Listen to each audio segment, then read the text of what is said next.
کہ ہم کن کن ایریاز کو ڈوز اور ڈونٹس میں تقسیم کریں. مثلاً اسلام کی بنیاد کیا ہے کہ جس میں اختلاف نہیں ہو سکتا, اور پھر وہ کون سی چیزیں جس کو ہم فروع دین کہتے ہیں جس میں ہم اختلاف کریں, قیاس کریں, اجتہاد کریں, کوئی مسئلہ نہیں ہے, اسلام کو اس سے کوئی اعتراض نہیں ہے. بسم اللہ الرحمن الرحیم. آپ نے بہت ہی اہم, فکر انگیز اور موجودہ حالات کے اعتبار سے انتہائی موضوع لیکن انتہائی حساس مسئلے کو آج کا موضوع بحث بنایا ہے. حضرت مفتی صاحب نے بنیادی بات ذکر فرمائی کہ اللہ رب العالمین نے قرآن کریم میں مختلف نوع مزاجوں کا بھی تذکرہ کیا ہے اور قبائل کا بھی تذکرہ فرمایا ہے کہ اللہ تعالیٰ نے تمہیں مختلف قبائل میں ہی پیدا کیا, مختلف رنگ و روپ دے کر پیدا کیا, تمہارے مزاجوں میں تنوع رکھا, اور شاید یہ زندگی کا ایک حسن ہے. لیکن اس کے باوجود اللہ تعالیٰ نے یہ حکم دیا کہ وَاعْتَصِمُوا بِحَبْلِ اللَّهِ جَمِيعًا, سب کے سب مل کر اللہ کی رسی کو مضبوطی سے تھامو. وَلَا تَفَرَّقُوا, اور گروہوں میں نہ بٹو, فرقوں میں نہ بٹو. جہاں تک فروعی معاملات میں مسائل کی ترجیح اور عدم ترجیح میں اختلاف کی گنجائش ہے, وہاں بھی افتراق سے اور مخالفت سے بچنے کا حکم ہے. اور علماء نے کہا ہے کہ یہ مسالک ترجیح کے لیے ہوتے ہیں, تبلیغ کے لیے نہیں ہوتے. تو تبلیغ اسی اسلام کی ہوگی جسے اللہ نے اسلام کہا, ان الدین عند اللہ الاسلام, اللہ کے نزدیک جو نظام ہے وہ اسلام ہے. اس کا معنی یہ ہوا کہ اسلام محض مسجد, مدرسے, مسجد کی چارپائیوں, مسجد کی تپائیوں جہاں پہ قرآن رکھا جائے اس کی رحلوں, غلاف میں بند یا بغیر بند قرآن کریم اور احادیث کی کتب, اور اسی طرح مسجد کی صفوں, چٹائیوں, ممبر, محراب, مینار اور گنبد سے آگے کی چیز ہے.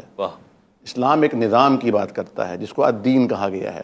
تو اس دین کے اوپر سب کو متفق ہونے کی ضرورت ہے. یہ دین کیا ہے؟ کہ کلمۃ اللہ ہی العلیٰ, میری ذات, میری بات, میرا رجحان, میری پسند ناپسند, میری پسندیدہ شخصیت, جس سے وابستہ ہوں, وہ جماعت, وہ سب ثانوی ہے.